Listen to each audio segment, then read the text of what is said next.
अयोध्या के राजकुमार श्री राम पिता के वचन की मर्यादा निभाने के लिए माता सीता और भाई लक्ष्मण के साथ वनवास चले गए। घने जंगलों में भी उनके चेहरे पर धर्म और सत्य का तेज दिखाई देता था। उधर लंका का अहंकारी राजा रावण, जो महान विद्वान और भगवान शिव का भक्त था, छल का सहारा लेकर माता सीता का हरण कर लेता है। पुष्पक विमान आकाश में उड़ता है और राम का हृदय दुहक से भर जाता है। सीता माता के वियोग में श्रीराम व्याकुल होकर वन वन भटकने लगे। उनकी आंखों में पीड़ा थी, लेकिन हृदय में धर्म की ज्योति अब भी प्रज्वलित थी। समय बीता और भगवान राम को हनुमान तथा वानर सेना का साथ मिला। समुद्र के किनारे खड़ी वह विशाल सेना धर्म और अधर्म के अंतिम युद्ध की तैयारी कर रही थी। तभी रावण के भाई विभीषण ने श्रीराम से कहा, प्रभु, रावण को हराना सरल नहीं। वह देवी शक्ति का उपासक है। बिना माँ दुर्गा की कृपा के उस पर विजय संभव नहीं।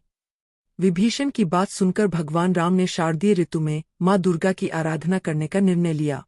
यह असमय की पूजा थी, जिसे अकाल बोधन कहा गया। भगवान राम ने संकल्प लिया कि वे माँ दुर्गा को 108 नीलकमल अर्पित करेंगे। समुद्र किनारे दीपों और मंत्रों के बीच भव्य पूजा आरंभ हुई। लेकिन रावण अपनी मायावी शक्तियों से पूजा में विघ्न डालना चाहता था। उसने चुपके से एक नीलकमल को अदृश्य कर दिया, ताकि राम का संकल्प अधूरा रह जाए। जब अंतिम पुष्प चढ़ाने का समय आया, तब श्रीराम ने देखा कि केवल 107 नीलकमल ही शेष है। उनका मन चिंतित हो उठा।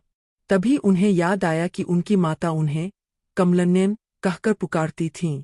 श्रीराम ने निश्चय किया कि यदि एक कमल कम है, तो वे अपना नेत्र ही देवी को अर्पित कर देंगे। जैसे ही श्रीराम अपने नेत्र का बलिदान देने वाले थे, उसी क्षण माँ दुर्गा प्रकट हो गईं। उन्होंने राम का हाथ पकड़ लिया और कहा, राम, तुम्हारी भक्ति ही मेरे लिए सबसे बड़ा पुष्प है। माँ दुर्गा ने प्रसन्न होकर श्रीराम को विजय का आशीर्वाद दिया। पूरा वातावरण दिव्य प्रकाश से भर उठा और वानर सेना उत्साह से गूंज उठी। दशमी के दिन धर्म और अधर्म का महान युद्ध हुआ। श्रीराम के दिव्य बाण से रावण का अंत हुआ और सत्य की विजय हुई। इसी विजय की स्मृति में दशमी का दिन विजयादशमी कहलाया। यह पर्व आज भी हमें सिखाता है कि सच्ची भक्ति, त्याग